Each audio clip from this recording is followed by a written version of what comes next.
If you're trying to stop doom scrolling, this is something that's actually worked for me. It's a pocket skill toy called a Knuckleroller, originally created by Around Square, and I wanted to see if I could turn it into something you can make yourself, carry everywhere, and not reach for your phone. So I made one out of Paracord. And balls. The Paracord we're using is from paracordweavers.com, of course. Right now we don't have a dedicated kit for this yet, but our Beglarity kits come with everything you need to make these. Or if you're watching this in the future, we've got a kit for it. Links below. And what we're building today is quite simple, and it starts with one of the most iconic knots on this channel, the monkey's fist. So part 1, we're creating the bulbous end of the Knuckleroller. That's a weird word, bulbous. We're going to start about 2 feet in with a 3-pass monkey's fist around a steel ball bearing. Now this knot and the ball is what's going to give the roller its weight, and without it the whole thing isn't going to work as well. The monkey's fist consists of 3 sets of 3 passes around the core, each set wrapping perpendicular to the last.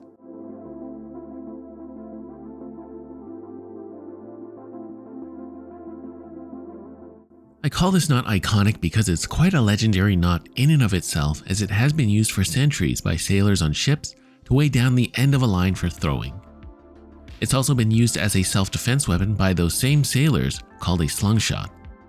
And on this channel we've also used it to make the super popular monkey's fist Beglary, as well as our own monkey's fist impact tools. And now we're harnessing its power once again to make this Knuckleroller.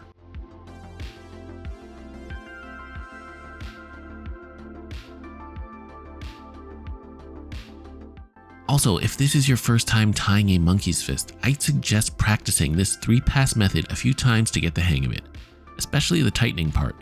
I do have a separate video on that as well, so be sure to check that out.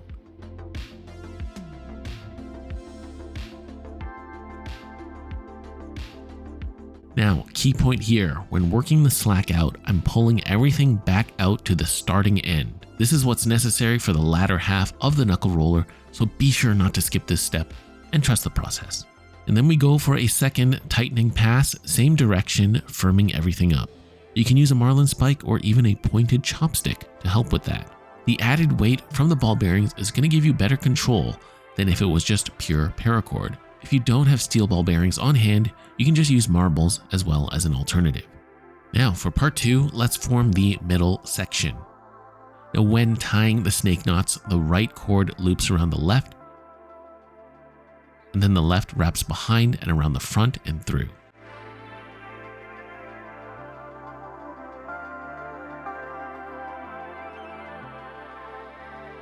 To make it a double snake knot, you just double up the cords. And this is one of the parts I changed from the previous version many moons ago. This is what creates that hourglass shape, which is what makes the roller work even more effectively. And it's a minor detail, but I feel like it makes a big difference. Make sure these are cinched tightly against each other. If this section is loose, the whole thing might feel a little cheap and wobbly when you use it. So just make sure you get those knots nice and firm. So yeah, this is a toy, but in my mind, this can be even seen as a tool. It's also the reason I've been reaching for my phone way less, or opening YouTube tabs.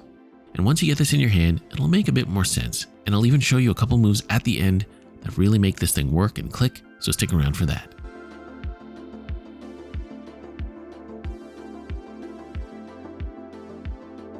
Another thing you might or might not notice is that I'm tying the snake knots the same way each time by wrapping the right cord around the left. If you wrap the left around the right, it will result in a snake knot that looks slightly different, mirrored or flipped if you will.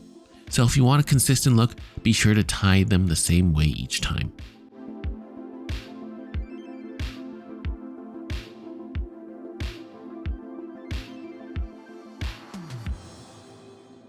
So to finish this off, we're tying the second monkey's fist, and this is where a secret technique comes in.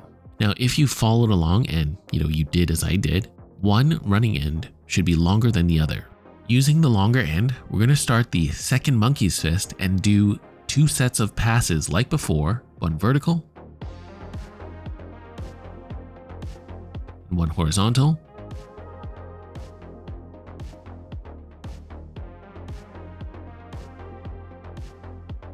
But on this second pass, we're going to offset slightly so that one side ends up with 4 strands. Then we take the shorter end and complete the third pass around the core. This third pass will be also slightly offset with a fourth strand up top. This method allows for a monkey's fist to be tied with 2 running ends instead of the traditional way with 1 strand.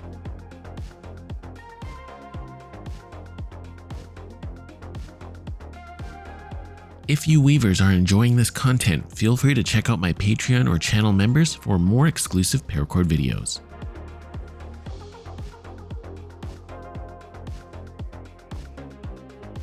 So after that, just work all the slack through and out the running ends.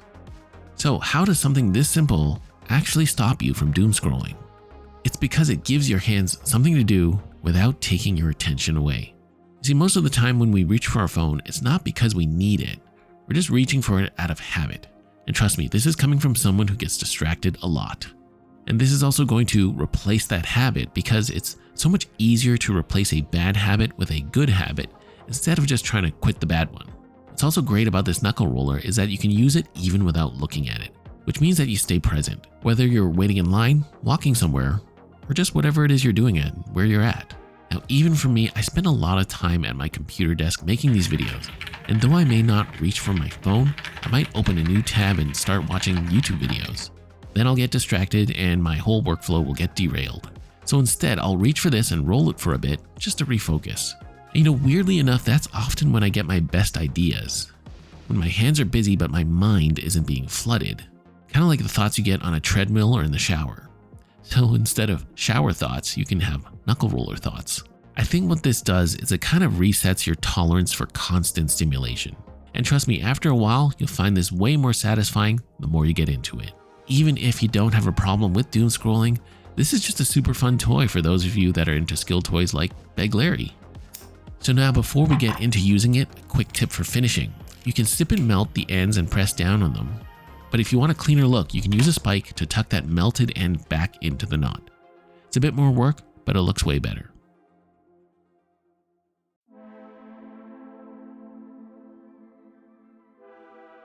And I do realize I keep mentioning doom scrolling, but you can honestly use something like this to help you quit just about any bad habit, like smoking, late night snacking, or just playing too many video games.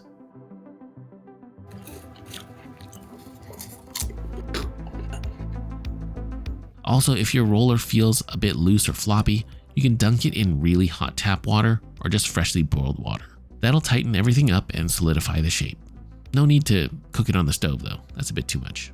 And once you actually start using it and really getting into it, this is where the magic happens. So the most basic repeater, you start with it between your thumb and index, just roll it forward and around your index finger, or your middle or ring finger. The pinky's a bit hard.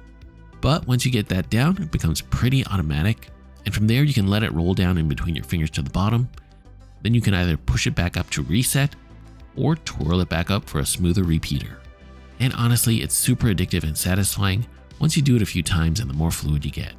Not only is it fun, but it's also great for dexterity and hand control.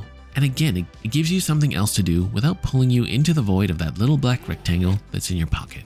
There are a lot more tricks you can do with this, but I'll save that for another video. And if you want more paracord builds like this that are great for hand dexterity and your mental health and well-being, check these videos out.